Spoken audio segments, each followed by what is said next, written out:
Hello, good day, everyone. Welcome to our subject, Contemporary World.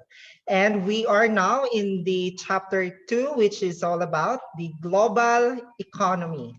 And these are the topics for chapter 2. We have the introduction, economic globalization and global trade, economic globalization and sustainable development, environmental degradation, food security, economic globalization, poverty and inequality, global income inequality, the third world and the global south, the global city, theories of global stratification, modernization theory, Walt Rostow's four stages of modernization, dependency theory and the Latin American experience, and the modern world system. And today, we are targeting to finish these first four topics. Okay, so let's start with the introduction. The United Nations, or UN, tried to address the different problems in the world. Their efforts were guided by the 8 Millennium Development Goals. And these 8 Millennium Development Goals were which they created in year 1990s. Okay? 1990s ni siya na created ha. And among the 8 goals, the eradication of extreme poverty and hunger rank as the first. And the other 7 goals include these 7 bullets. Again ha, ang pinakauna is the eradication of poverty and hunger. Muna ang pinakauna. Ang second, achieving universal primary education. Third, promoting gender equality and women empowerment. Fourth, reducing child mortality. Fifth, we have improving maternal health. 6, combating diseases like the HIV or AIDS and malaria. 7, ensuring environmental sustainability. And 8 is having global partnership for development. And also, the United Nations tried to achieve them by the year 2015, ang kaning 8 Millennium Development Goals. Okay? So I think na achieve gamay, na achievement gamay lang sa pinakauna pa lang daan, katong extreme poverty and hunger rank as first one, muna siyang pinakauna. So maybe marag nalaslas siya nowadays, pero nagka-pandemic man, maybe daghan na pod ang naasa extreme poverty level and hunger. Okay? Achieving universal primary education, marag naka-access ang uban dili silang maka-access nowadays. But in 2015, may mostly of these 8 Millennium Development Goals na achieve. Okay? Next. In the Philippines, a person, since, di ba, muna ang 8 Millennium Development Goals. So since there are different standards of living around the world, we can expect a different meanings attached to it. Like for example, in the Philippines, a person is officially living in a poverty if he makes less than 100,534 pesos a year, around 275 pesos a day. So if your parent, your brother or your sister or even your friend nga na siya salary 275 pesos a day, so that is a person who is officially living in a poverty. Okay? Ako mismo. Dala po ko nagpuyo, charot. And most people who have been lefted, sa bato siya, kailangan na siya 100,054 pesos a year na sweldo. Or na siya 275 pesos a day na sweldo. This is called poverty line. Poverty line ang tawag ana, or poverty there's hope.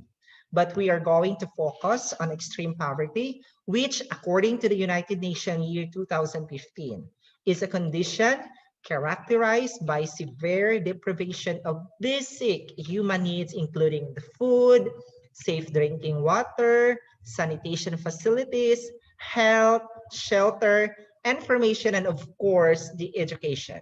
Okay? Next, most people who have been lifted out of extreme poverty are still poor, and being poor poor comes with serious problems from disease to lack of water, because naman yung income inequality is rampant, and 1 in 7 people still live without electricity. Naagahapoy mga tao nga walay mga electricity. Nagmuron-muron lang sila. Imagine that thing, huh? So why is extreme poverty failing? So the answer of this question is really complicated. A set of factors like better access to education, humanitarian aid, and the policies of international organizations like the United Nations have made a differences. And that's the introduction of our discussion today. Introduction pa lang na ha? And now we are going to proceed in the topic, which is all about the economic globalization and the global trade.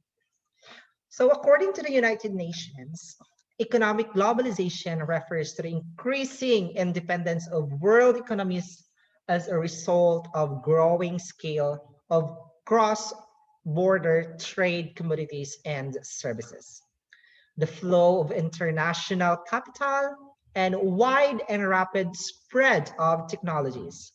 And it reflects the continuing expansion and mutual integration of market frontiers, and is an irreversible trend for the economic development in the whole world at the turn of millennium.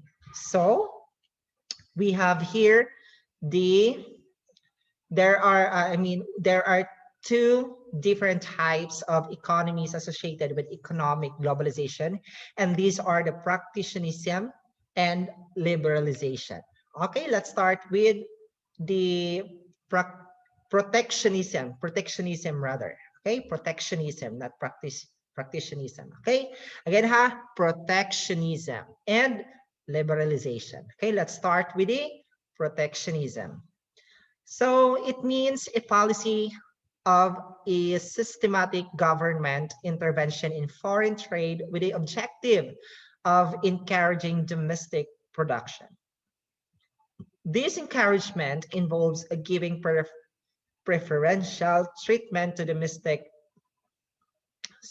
producers and discriminating against foreign competitors.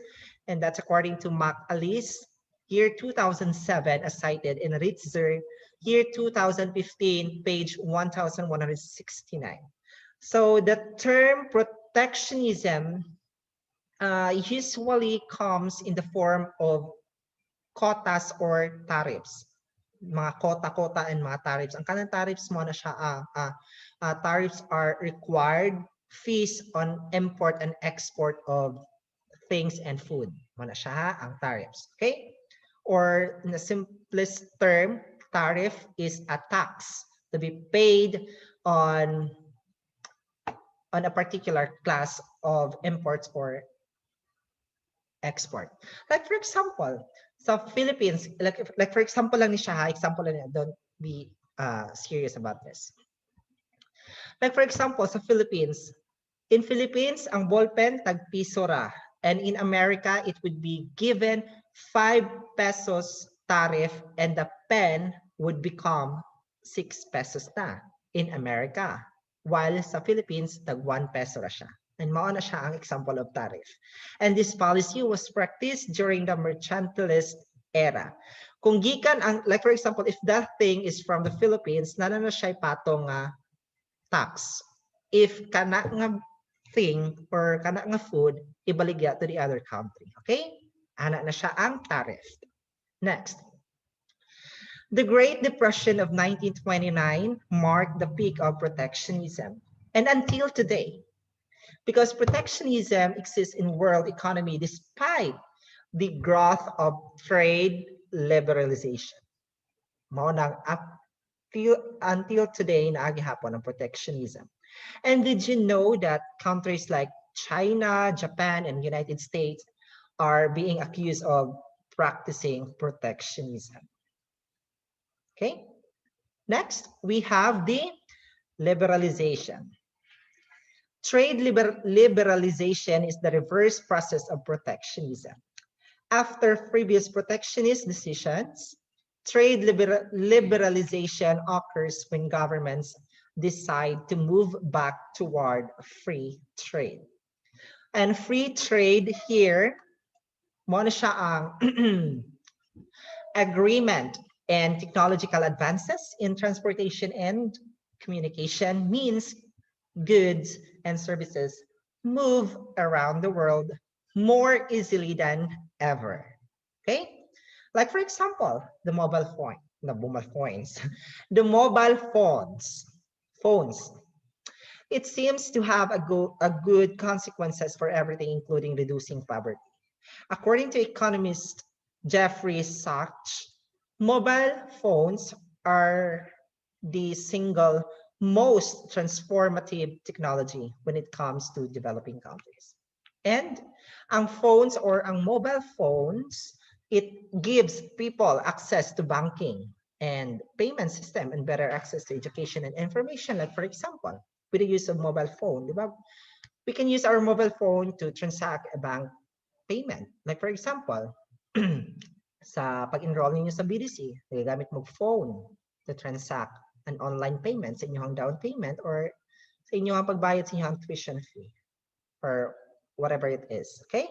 Mo na siya ang the purpose of mobile phones, or one of the purposes of mobile phones. It gives people access to banking and payment system and better access to education and information. And now you are using your phone or you are using your laptop, diba? And in some places, mobile phones, it helps farmers get information and get the best price for the crops they are producing. Because sa unang panahon, wala sila idea. Nasa sa bukid, manawag sila sa bukid, then no choice sila. They don't have an idea if how much it cost. So maibaligaran nila nga buy one take one ang ilang mga product instead nga mahal ito siya palitan without knowledge or without using a technology, di ba? Nowadays, with the help of globalization, it makes things easier and with the use of technology. Okay? Okay, next we have this topic. Economic globalization and sustainable development. So there are some significant downside to globalized trade and perhaps the strongest argument against economic globalization and its lack of sustainability or the degree to which the Earth's resources can be used for our needs and even in the future. Okay. So here we have the development of our world today by using the Earth's resources, and preservation of such sources for the future is called a sustainable development. Okay. In other words, development has to be ensured in and for the future generation. And that's the sustainable development. Next, we have the one significant global response or approach to economic globalization is that of sustainable development, because it seeks to chart a middle path between economic growth and sustainable development. And their relationship sa economic growth and sustainable development, their relationship between globalization and sustainability is multidimensional, and it involves economic, political, and technological aspects. Next. The continuous production of the world's natural resources, such as water and fossil fuel, allows humanity to discover and innovate many things. And we were able to utilize energy, discover new technologies, and make advancement in transportations and communication. But however, these positive effects of development put our environment at a disadvantage. Take note that. Next, climate change accelerated and global inequality was not eradicated. And this means that ang development, although beneficial at one hand, entail cost on the other. And that's the end of our discussion of the topic economic globalization and global trade. And now we will move to the next topic, which is all about the environmental degradation. So we all know that development, especially economic development, was hastened by the Industrial Revolution. And this is a period in human history that made possible the cycle of efficiency. So we have here the efficiency. So what is efficiency?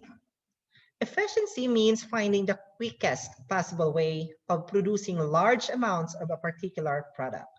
And this process made buying of goods easier for the people. Then there is an increased demand. Ultimately, there was an increased efficiency, and this cycle harms the planet in a number of ways. For instance, the Earth's atmosphere, no, hindi na siya like for instance, the distraction. The pataha sa efficiency means finding the quickest possible way of producing large amounts of particular products. Diba? If there's an increased demand, ultimately there was an increased efficiency, and this cycle harms the planet in a number of ways. Next. For instance, the destruction of coral reefs and the marine biodiversity as more and more waste are thrown into the sea. So we are finding the quickest possible way of producing large amount of particular product. And that is efficiency. And another example is the Earth's atmosphere is damaged by more carbon emission from factories around the world. And many experts do not think that the planet can sustain a growing global economy. Many experts daw, wala sila nag-think that the planet can sustain a growing global economy. Because, side mo, ano? Wala. Because of the deforestation, pollution, and climate change will not adjust for us. Dili na sila ang mo-adjust para sa tuwa, kundi kita mismo ang mo-adjust to avoid these calamities or these problems like deforestation, pollution, and climate change. They will not adjust for us, especially if the increases in living standard lead people to demand more consumer-like goods, consumer goods like cars, meat, and smartphones. So again, ang deforestation, ang pollution, and climate change will not adjust for us. Mo nang kita ang mo adjust to prevent this. Okay? Next. Various effects are underway to deal with climate change. However, strong resistance on the part of governments and corporations counters this. Like for example, the Kyoto Protocol, di ba? Ang Kyoto Protocol aimed at a reduction of global carbon emission, but sad to say, failed to take off largely because it was not ratified by the United States. Sayang. And next, previous experience in dealing with environmental issues indicates that a global view of the problem is required. Therefore, the environmental degradation is a process through which the natural environment is compromised in some way, reducing biological diversity and the general health of the environment. And take note that the dangers of this environmental degradation include increased poverty, overcrowding, famine, weather extremes, species loss, acute and chronic medical illness, war and human rights abuses, and of course, increasingly unstable global situation. Take note. And finally, that's the end of our discussion for today. Thank you for your listening, and I hope that you learned something new today. Keep safe, everyone, and God bless us all. If what we na learn, palihog ko paki-watch balik ang video. Thank you. Keep safe, everyone.